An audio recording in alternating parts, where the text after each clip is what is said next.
A fome é uma necessidade da carne e eu como então quando eu sinto vontade. Então por que com o sexo tem que ser diferente? Se você quer saber um pouco mais acerca deste assunto, fica ligadinho conosco no estudo desse dia. Meu nome é Tiago e esse é o Pão em Casa.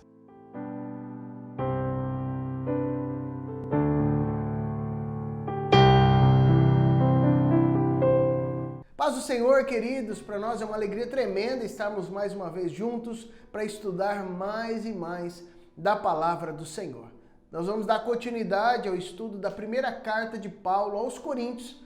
Hoje nós estaremos lendo o capítulo 6, do versículo 12 até o versículo de número 20. E eu gostaria que você ficasse muito ligado naquilo que o Senhor tem para ensinar às nossas vidas. Por isso, corre lá, pega a tua caneta, o teu caderno, a tua Bíblia e vamos juntos nos aprofundar na palavra de Deus. 1 Coríntios, capítulo 6, do versículo 12 ao 20. Posso fazer qualquer coisa que eu quiser, mas algumas dessas coisas não são boas para mim. Mesmo que me seja permitido fazê-las, eu recusarei se achar que elas terão um domínio sobre mim que não poderei facilmente deixar quando quiser. Por exemplo, tomemos a questão da comida.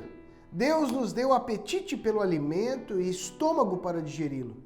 Não pensem no comer como uma coisa importante, pois dia virá quando Deus acabará tanto com o estômago quanto com o alimento. Já a imoralidade sexual nunca está certa. Nossos corpos não foram feitos para isso, sim para o Senhor. E o Senhor deseja ser o dono do nosso corpo. E Deus, pelo seu poder, ressuscitará os nossos corpos dentre os mortos, tal como ressuscitou o Senhor. Vocês não sabem que os seus corpos são na realidade membros de Cristo? Assim, poderia eu ser membro de Cristo e unir-me a uma prostituta? De maneira nenhuma. Vocês não sabem que se um homem se unir a uma prostituta, é um corpo com ela? Porque está escrito, os dois se tornam uma só pessoa. Entretanto, se vocês se unem ao Senhor, vocês se tornam um espírito com Ele. Eis porque eu digo, fujam da imoralidade sexual. Nenhum outro pecado atinge o corpo como este. Quando vocês cometem este pecado, é contra o seu próprio corpo que vocês estão pecando. Será que vocês não sabem que o seu corpo é a morada do Espírito Santo que Deus lhes deu? Seu próprio corpo não lhes pertence, porque Deus comprou vocês por preço elevado. Portanto, glorifiquem a Deus com o seu corpo. Vamos orar? Senhor Jesus, nós te louvamos pela vida, pelo teu cuidado para conosco, e nós apresentamos este estudo diante de ti. Te pedimos que o Senhor venha falando conosco, venha ministrando as nossas vidas e nos mostrando o teu querer e a tua vontade. Fala conosco, ilumina as nossas vidas, ó Espírito Santo. Essa é a nossa oração no nome de Jesus. Amém e amém. Glória a Deus por isso. Amados, Paulo ele continua a ministrar essa amada igreja de Corinto, uma igreja que enfrentava lutas no que diz respeito a práticas pecaminosas. E é interessante notar que o conteúdo deste texto que nós estaremos estudando hoje, ele faz menção a pessoas que faziam um comparativo dos pecados de sexualidade com questões da carnalidade natural, como por exemplo o hábito de comer, a fome, né? E saciavam então a sua fome quando bem entendiam, querendo dizer que poderiam então saciar os seus desejos de sexualidade quando bem entendessem e da forma que bem entendessem. É interessante porque este tipo de argumentação é muito utilizada hoje por pessoas que querem justificar suas práticas pecaminosas. Quando na verdade o que Paulo está dizendo não é uma lista de proibições. O que Paulo está dizendo é o seguinte, se você deseja viver dessa forma, segundo a sua carnalidade, o reino de Deus não é para você. E ok, né? Mas se você quer viver o reino de Deus, você deve viver segundo os padrões e os princípios do Senhor. Então, no meu ponto de vista, querido, é muito fácil nós compreendermos a realidade do Evangelho. Né? Se você quer viver o Evangelho de Cristo para a tua vida, é isso. Este é o Evangelho. Não precisa deturpar, não me venha querendo falar aquilo que Cristo não disse, não venha querendo justificar as suas práticas do pecado, ou o seu jeito descontrolado de viver. Né? Para mim é tranquilo isso. Agora, se você quer viver o Evangelho, então se submeta àquilo que Cristo deseja para as nossas vidas. E é claro que nós vamos ver aqui algumas esferas, algumas questões acerca de viver livre do pecado, né, de viver uma esfera diferente daquilo que espera das nossas vidas. E a partir disso nós vamos entender que muitas pessoas se tornam prisioneiros, por ora, do pecado, ou então prisioneiros do legalismo, que é uma outra forma de prisão também, que é tão prejudicial quanto o pecado. E o que Deus deseja que nós vivamos, né, que é essa vivência livre do pecado, livre do legalismo, né, mas uma vivência totalmente consciente do Evangelho de Cristo por amor a Deus. Nós vamos então, como temos feito, texto a texto, versículo por versículo, e eu quero te convidar então a ler a partir do versículo de número 12, juntamente comigo. Posso fazer qualquer coisa que eu quiser, mas algumas dessas coisas não são boas para mim. Mesmo que me seja permitido fazê-las, eu recusarei se achar que elas terão um domínio sobre mim, que eu não poderei facilmente deixar quando quiser. Interessante essa tradução aqui da Nova Bíblia Viva, né? Que é uma tradução bem rica para as nossas vidas e numa linguagem bem acessível para nós no dia de hoje. Como naquela época é muito comum, queridos, pessoas que tenham uma questão culta maior, pessoas inteligentes, pessoas que desenvolveram, né, conhecimento, que adquiriram conhecimento com o passar dos anos, né, procurarem formas, concatenações, né, formas de pensamento que tentem justificar a sua forma de agir, ou seu pecado. Os irmãos aqui que eram membros da igreja de Corinto eram pessoas muito inteligentes, muitos, né, instruídos segundo a filosofia grega e romana, pessoas muito cultas e que através das suas argumentações racionalizavam o pecado. É nesse sentido, queridos, que o apóstolo Paulo ele escreve esse versículo de número 12. As pessoas tentam racionalizar, né, achar argumentos plausíveis para continuar na prática do pecado. Enquanto que Paulo ele diz, olha, queridos, eu posso todas as coisas. Talvez Paulo seja um dos maiores defendedores, queridos, da liberdade cristã. Paulo, em vários aspectos, em vários momentos, ele defende, olha, nós somos livres. Foi para a liberdade que Cristo nos libertou. Seja livre. Ou seja, Paulo, ele defende essa liberdade com unhas e dentes. Mas justamente o que Paulo ele nos deixa muito claro aqui é que nós não devemos usar da liberdade para então usar essa liberdade para então dar vazão à nossa carnalidade. É o que ele diz aqui, olha, irmãos, eu posso todas as coisas. Em outra versão que é mais conhecida, né? Posso todas as coisas, mas nem todas as coisas me convêm. E aqui ele coloca algumas questões interessantes. Eu não vou me deixar dominar ou não vou praticar algo que no futuro eu não consiga dominar. E é interessante porque essa perspectiva pecaminosa que Paulo apresenta aqui, ela está muito além de um legalismo. Né? Enquanto que as pessoas procuram códigos éticos e morais ou uma listagem daquilo que é pecado ou não, porque se torna, num primeiro momento, muito fácil. É só eu cumprir aquilo, ou se eu descumprir é pecado, se eu cumprir, ok. Não importa a motivação, não importa o como você está lidando com aquele sentimento ou com aquele desejo. E eu vou além.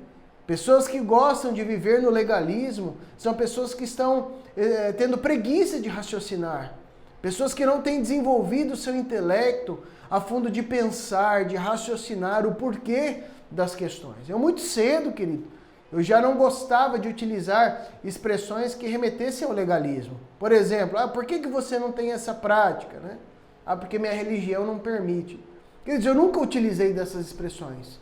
Eu sempre procurei desenvolver um raciocínio, né, teológico, é lógico com as minhas limitações da minha idade na época, para tentar justificar, olha querido, eu não faço isso porque a palavra de Deus me orienta a não fazer, mas eu sempre ampliei um pouquinho. É interessante, John Piper, quando ele foi certa vez indagado acerca da homossexualidade ou de pecados concernentes à sexualidade, é interessante porque ele usa essa mesma linha de raciocínio. Ou seja, o primeiro nível de raciocínio de por que eu vivo livre do pecado é a palavra diz isso. Então a palavra de Deus diz que é pecado. E por si só basta, é um argumento de autoridade. Então nesse sentido é um nível raso. É uma abrangência rasa acerca, aliás, uma compreensão rasa acerca da palavra. Mas eu gostaria de também elencar outros dois motivos de o porquê eu não devo pecar. Em segundo lugar, é uma questão de função. Ou seja, Deus não nos fez para viver desta forma. Quer seja então a homossexualidade, quer seja então a questão de uma sexualidade depravada, ou uma devassidão na sua sexualidade. O Senhor não nos fez dessa forma. Ou seja, faz mal para as nossas vidas. E aí começa a ser incluído então nesse código ético e moral uma série de questões que não têm o mesmo apelo, né, pecaminoso como a sexualidade, né, mas que são listadas. Como nós vimos na semana passada, você pode acessar o card aqui acima, né? Mas como questões de calúnia, murmuração, difamação, outros tipos de pecados que não têm um apelo tão grande, mas que, segundo o apóstolo Paulo, também não herdarão o reino dos céus as pessoas que praticam determinadas questões. Ou seja, o que é pecado? O que nós devemos olhar como pecado? Segundo a palavra grega, que é hamartiria ou hamartia, significa errar o alvo. Ou seja, pecado não é somente, queridos, numa esfera rasa, aquilo que a Bíblia condena no primeiro momento, né? Claro, a Bíblia é minha única regra de fé e prática, mas eu quero te dizer que isso é uma compreensão tanto quanto rasa, e eu quero te levar a se aprofundar. O que é pecado também? Pecado é todo desvio de função, querido, né? Daquilo que o Senhor criou. O Senhor nos criou de uma forma plena, perfeita. Fomos criados, segundo o relato de Gênesis, à imagem e semelhança da Trindade. Tudo aquilo que é desvio de função, que corrompe o nosso estado natural, tudo aquilo que nos atrapalha, que faz mal para a nossa saúde, né? Que atrapalha o nosso intelecto, a nossa mentalidade, tudo aquilo que deteriora o ser humano, o estado natural, pleno, a imagem e semelhança do Senhor, também é pecado. É por isso que Paulo amplia, ele diz, olha, eu posso fazer de tudo. Ou seja, eu sou livre. Mas espera aí, deixa eu raciocinar um pouquinho. Existem questões que não convêm. Não convém pelo quê? Porque são questões que fazem mal. Então, por que, por exemplo, você pode me perguntar, pastor Tiago, por que você não fuma? Sendo que alguns reformadores, né, fumavam. Eu não fumo por causa de uma compreensão, querido. A Bíblia não fala explicitamente sobre o uso do cigarro, né? Mas entra nos vícios, né? Mas por quê? Porque faz mal para a saúde, querido. Deteriora as questões naturais do organismo do ser humano. Daí você pode me falar assim, pastor, mas por exemplo, a Coca-Cola é tão prejudicial quanto? Sim. E você precisa então, querido, analisar isso. Eu não vou chegar aqui dizendo na minha pregação, querido, né? Você não pode assistir isso, você não pode tomar este refrigerante, ou aquele outro. É nesse sentido que Paulo diz, use o entendimento, o teu intelecto, e faça um juízo de valor, use o teu raciocínio e pondere se isso serve para a tua vida ou não. Você tem a liberdade. Porém, querido, será que isso não está destruindo a tua vida? Destruindo a saúde que Deus te deu? Né, o corpo que é colocado aqui como morada do Espírito Santo. É claro que eu usei um exemplo alimentício aqui, em contraponto a uma questão que já é senso comum, que faz mal, né, como o cigarro, mas você pode fazer esse comparativo com todas as coisas da tua vida. Qualquer coisa, coisas do dia a dia, né? Por exemplo, vamos colocar algo que é saudável, fazer exercícios físicos. Mas quando a pessoa, então, ela começa a se tornar viciada nisso, e isso faz mal, arrebenta com o ser humano, arrebenta com aquilo que é o templo do Espírito Santo. Ou seja, o que o apóstolo Paulo está querendo nos dizer é que o ponto de partida é a palavra, a Bíblia. Mas, no segundo lugar, nós podemos aprofundar o nosso entendimento e saber, olha, será que isso aí me convém? Será que faz mal? Será que isso é bom para aquilo que é o templo do Espírito Santo? Um terceiro argumento que eu quero trazer aqui para vocês, dentro dessa questão, será que convém? Será que é bom? Que é o argumento justamente da conveniência de acordo com pessoas mais novas na fé. Existem pessoas que não estão preparadas para lidar com algumas questões. E aí eu te pergunto, será que essa tua prática convém? Uma temática que é muito polêmica em alguns círculos religiosos, por exemplo, que é a questão da bebida alcoólica. E é fato, queridos, a palavra de Deus ela está recheada de passagens, ela não condena o uso moderado da bebida alcoólica.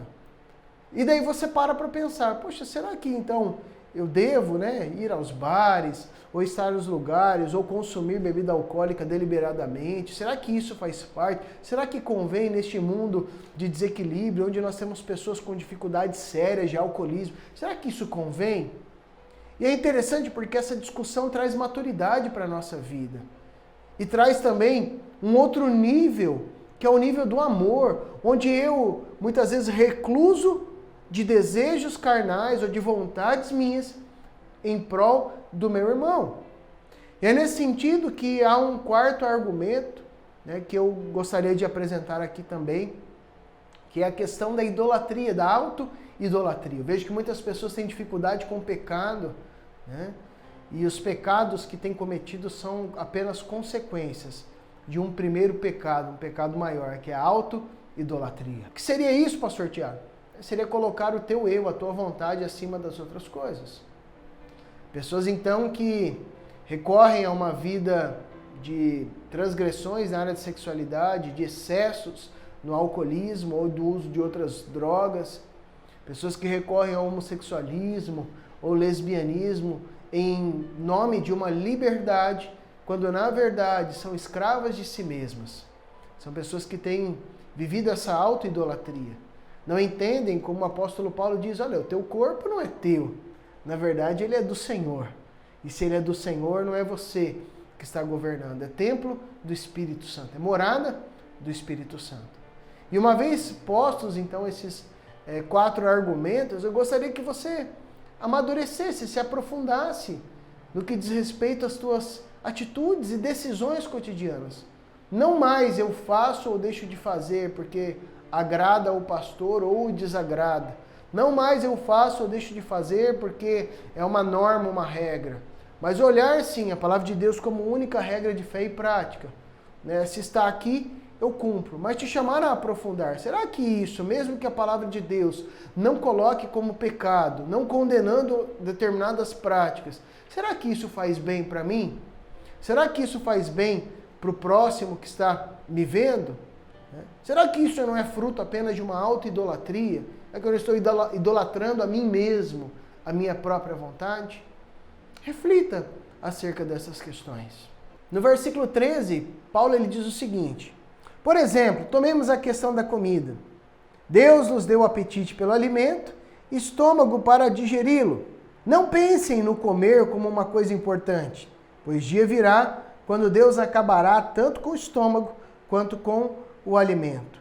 Já a imoralidade sexual nunca está certa. Nossos corpos não foram feitos para isso, mas sim para o Senhor. E o Senhor deseja ser o dono do nosso corpo. Olha que interessante a premissa do argumento de Paulo. Pessoas argumentavam com a comida e ele diz, olha, não pense na comida como algo importante. E aqui abrindo um parêntese, muitas pessoas sofrem com o vício da comida, justamente porque pensam na comida como algo importante, como uma satisfação plena. E olha, queridos, que o comer não é pecado, mas ele pode se tornar pecado. A palavra de Deus chama isso de glutonaria. É quando a pessoa considera a alimentação como uma importância maior do que ela realmente tem nas nossas vidas. Qual é a importância para nós? Não é uma importância no nível de satisfação, mas a comida deve ter a importância de sustento natural do nosso organismo. Agora note que Paulo ele fala, a comida ela não é pecado por si só, mas os desvios de sexualidade por si só se constituem pecados, porque nós não fomos feitos para isso. Além de serem danosos, a primeira, a Bíblia condena. Em segundo lugar, além de serem danosos para nós, são danosos para o nosso próximo. Né? E refletem uma auto-idolatria tremenda. Né? É uma satisfação, uma busca de satisfação pessoal. E no finzinho ele declara aqui, né? Deus deseja ser o dono do nosso corpo. E no verso 14 ele continua, e Deus pelo seu poder ressuscitará os nossos corpos dentre os mortos, tal como ressuscitou o Senhor. Vocês não sabem que os seus corpos são na realidade membros de Cristo? Assim poderia eu ser membro de Cristo e unir-me a uma prostituta? De maneira nenhuma. Vocês não sabem que se um homem se unir a uma prostituta é um corpo com ela? Porque está escrito, os dois se tornam uma só pessoa. Entretanto, se vocês se unem ao Senhor, vocês se tornam um espírito com Ele. Eis porque eu digo, fujam da imoralidade sexual. Nenhum outro pecado atinge o corpo como este. Quando vocês cometem este pecado, é contra o seu próprio corpo que vocês estão pecando. Será que vocês não sabem que o seu corpo é morada do Espírito Santo que Deus lhes deu? Seu próprio corpo não lhes pertence, porque Deus comprou vocês por preço elevado. Portanto, glorifiquem a Deus com o seu corpo. E Paulo mostra aqui a diferença que há entre o glutão, né? Ele está dizendo acerca da alimentação normal, mas se houver exageros, então a pessoa comete pecado. Porém, há uma questão aqui. A gente sempre ouviu que não há pecadinho e pecadão, mas nesse sentido Paulo apresenta consequências muito grandes.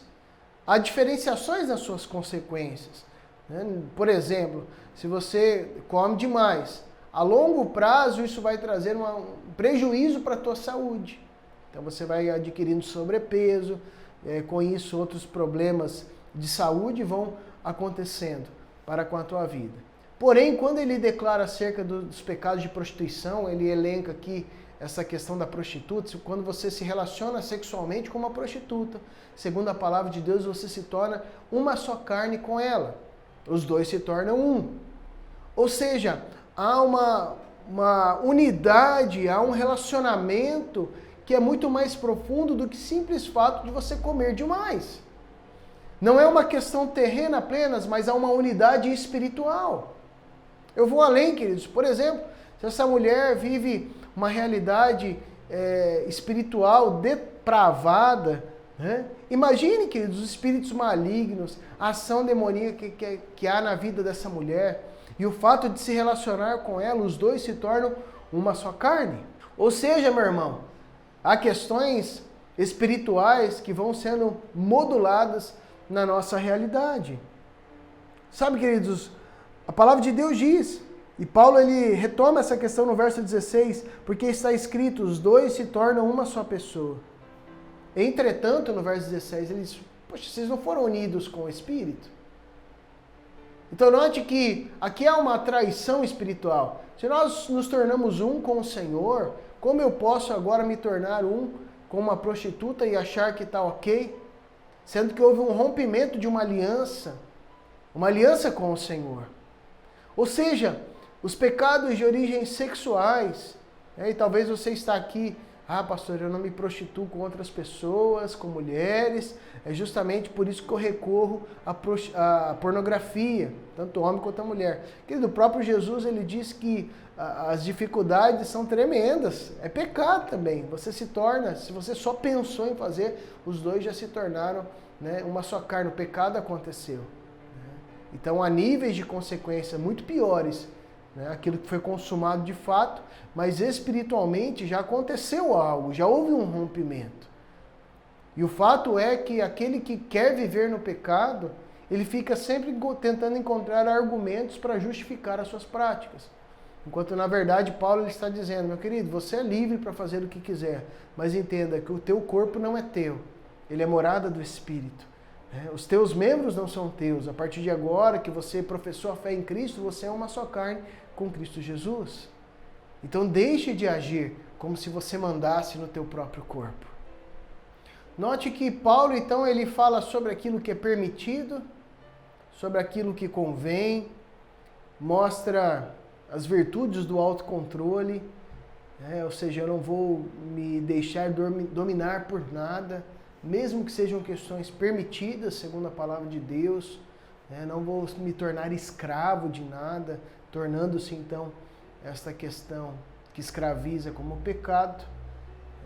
Paulo ele traz o argumento de sermos morada, sermos unidos com Cristo, o nosso corpo se tornar então a habitação do Senhor, há essa unidade com o nosso Deus, há este vínculo metafísico com o Senhor, há esta união, queridos, que transforma o nosso coração, o nosso caráter, a nossa vida. E o último argumento que Paulo elenca aqui, falando acerca da redenção, está aqui no verso 20. Ele diz que Deus comprou vocês por preço elevado. Portanto, glorifiquem a Deus com o seu corpo. Isso aqui, queridos, é tremendo, mas é um desafio para as nossas vidas. Ele coloca de um lado da balança, olha, vocês foram comprados por um preço elevado. Deus comprou vocês por um preço elevado. E qual deve ser a nossa resposta, então, a esse ato de amor tremendo de Deus para conosco? Deve ser, então, o ato de glorificarmos a Deus com o nosso corpo. Agora, corpo aqui não fala acerca apenas do nosso corpo carnal, mas fala de toda a integralidade do ser humano. Glorificar a Deus com o nosso pensamento, glorificar a Deus com os nossos olhos, glorificar a Deus com os nossos lábios, com as nossas ações. Então os excessos, queridos, para ambos os lados são prejudiciais. E eu gostaria que você se aprofundasse e a cada dia mais se tornasse maduro na fé, entendendo que a nossa vida não é guiada pelo posso ou não posso. Eu posso. Todas as coisas me são lícitas. Mas será que isso convém, querido? Primeiro, a palavra de Deus diz o quê? É a nossa primeira peneira aqui. A palavra de Deus diz que é pecado. Então, ok, querido. Você pode até desenvolver os outros 3 argumentos, de repente, para uma pessoa que quer debater, conversar acerca disso. Mas para nós, queridos, que queremos a palavra, por si só a palavra já é eficaz. Pastor, a Bíblia não diz que essa prática é pecaminosa. Daí nós entramos nas outras questões. Será que faz bem para mim? Segundo, escandaliza o meu próximo? Faz bem para o meu próximo ver eu cometendo esses atos, mesmo que não sejam atos ilícitos segundo a palavra de Deus? E em último lugar, querido, será que isso não reflete uma autoidolatria? Eu gostaria que você neste dia refletisse acerca dessas questões. Orasse, passasse um pente fino aí na tua vida, olhando, Senhor, será que na prática eu não tenho vivido uma autoidolatria? Eu julgo aqueles que idolatram ídolos, que idolatram outras questões, idolatram status. Mas na prática, será que eu não tenho sido o meu maior desafio, o Deus da minha própria vida? Será que a minha vontade não tem estado sentada no trono da minha vida? Por isso, eu quero te convidar a curvar a sua cabeça, fechar os teus olhos e orar juntamente comigo. Senhor Deus, nós queremos apresentar as nossas vidas diante do Senhor. Sabemos, ó Deus, que há um projeto do Senhor de uma sexualidade saudável entre homem e mulher dentro do casamento. Mas o inimigo, até dentro do próprio casamento, ele tenta trazer deturpações, Senhor. Mas que a tua igreja, o teu povo, Senhor, cada um desses irmãos e irmãs que me ouvem neste dia, Senhor, cada um dos irmãos e irmãs que me assistem neste dia, possam, ó Deus, ter o Espírito Santo como parceiro neste tempo, Senhor, ouvindo muito bem as instruções, para que não sejam guiados por uma religiosidade falsa, por uma libertinagem que aprisiona, tampouco por um legalismo que também nos deixa escravos, mas que possamos ser guiados pela Tua Palavra e pelo entendimento da Tua Palavra. Que neste dia, Senhor, as nossas mentes possam ser renovadas, para que possamos experimentar a boa, perfeita e agradável vontade do Senhor. Assim nós oramos em nome de Jesus. Amém e amém. Queridos, que Deus te abençoe, fique na graça e na paz do Senhor. que você tenha uma semana vitoriosa. Quero te convidar a curtir este canal. Se você ainda não é inscrito, se inscreva e compartilhe com o máximo de pessoas, para que essa palavra possa chegar e trazer libertação para aqueles que a ouvirem. No mais, querido, fique na paz do Senhor Jesus.